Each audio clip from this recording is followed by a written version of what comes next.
नमस्कार सर्वांना. आजची दुपारची गोष्ट खूप मजेशीर आहे. एक माणूस असतो, माणूस मरतो. मेल्यानंतर त्या माणसाला नेण्यासाठी यम येतो. यम यम म्हणजे माणसं नेल्यानंतर घेऊन जातो. यमराज. यम हूं मैं गदा घेऊन येतो असं काय.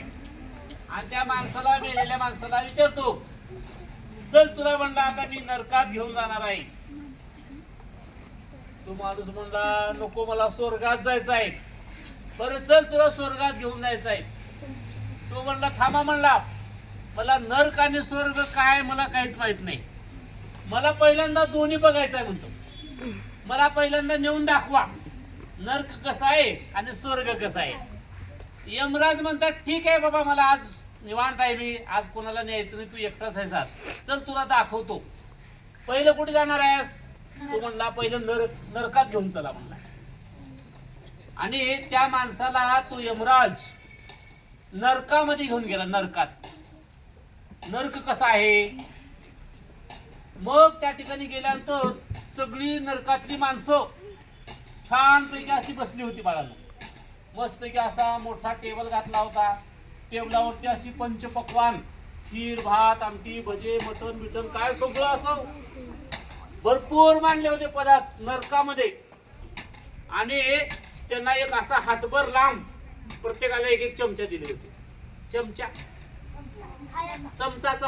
खायचा.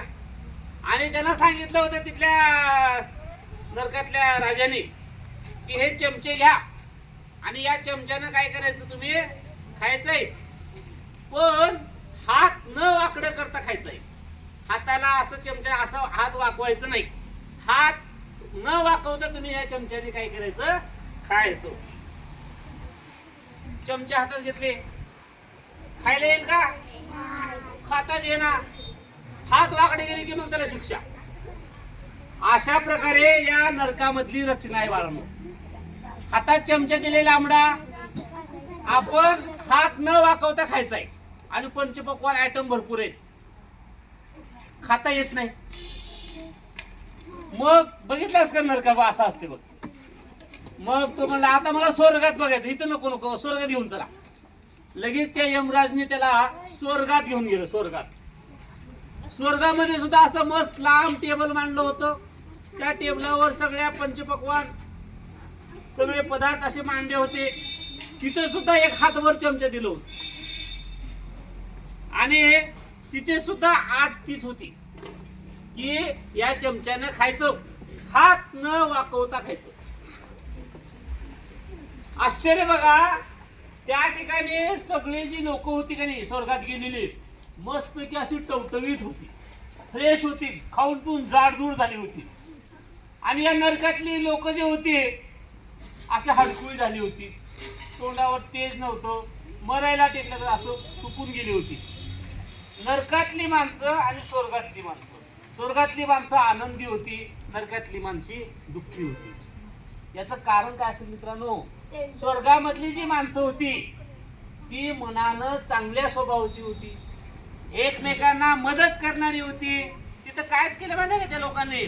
त्यांनी काय केलं, एकमेकांसमोर असं बसलं. आता हा चमचा आहे समजा, गृहीत धरूया हा चमचा आहे बरोबर आहे, आणि हे हात आहे. हात न वाकवता खायचा आहे. त्यांनी काय करत होते, अशा प्रकारे चमच्यानं भात बोलवलं आणि ह्याला खाऊ घातलं. बघा हात वाकवलाय का मी, म्हणजे मी ह्याला खाऊ घातलं, यानं मला खाऊ घातलं. एकमेकांना ते खाऊ घालायचे, त्यामुळे ते भरपूर खाऊन जाडजूड झाले. दुसऱ्यांचं अगोदर भलं करायचं. तिथे स्वर्गामध्ये स्वभाव त्यांचा चांगला आहे. दुसऱ्यांना द्यायचं पहिल्यांदा. दुसऱ्याचं मी शिवराचं पोट भरवलं, शिवराज माझं पोट भरवणार का नाही, पण अगोदर दुसऱ्याचं पोट भरलं पाहिजे. जे दुसऱ्याचा विचार अगोदर करतील त्यांचं तिथं चांगलं झालं स्वर्गात, लक्षात घ्या. पण नरकातले लोक असे विचार केले का नाही, पहिल्यांदा मला खायचंय, खा. कसं खातोस? बाकायचं, हातच बाकायचं ना. म्हणून नरकातले लोक उपाशी राहिले. गोष्ट इथे संपते मित्रांनो. फक्त एक लक्षात घ्या या गोष्टीवरून, जे कोणी व्यक्ती आयुष्यामध्ये आपल्या दुसऱ्याचा जेव्हा विचार करतो ना, हीच व्यक्ती आनंदी राहते. आपण कधीही दुसऱ्याचा विचार करत नाही, आपण पहिल्यांदा आपल्या स्वतःचा विचार करतो. मला मिळालं पाहिजे, सगळं माझंच आहे, दुसऱ्याला नाही मिळालं पाहिजे. मग ही जी वृत्ती होती ना, अशी लोक नरकात गेली.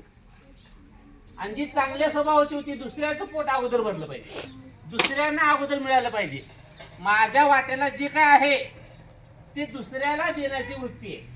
आता बरेचशी लोक बघा, उदाहरण तुम्हाला सांगतो, आपल्या गावामधली लोक आहेत किंवा बाहेरची लोक आहेत.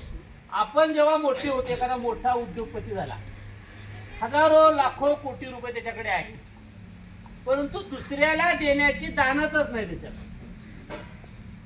अशी लोक नरकातच जातात. पण अशी काही लोक आहेत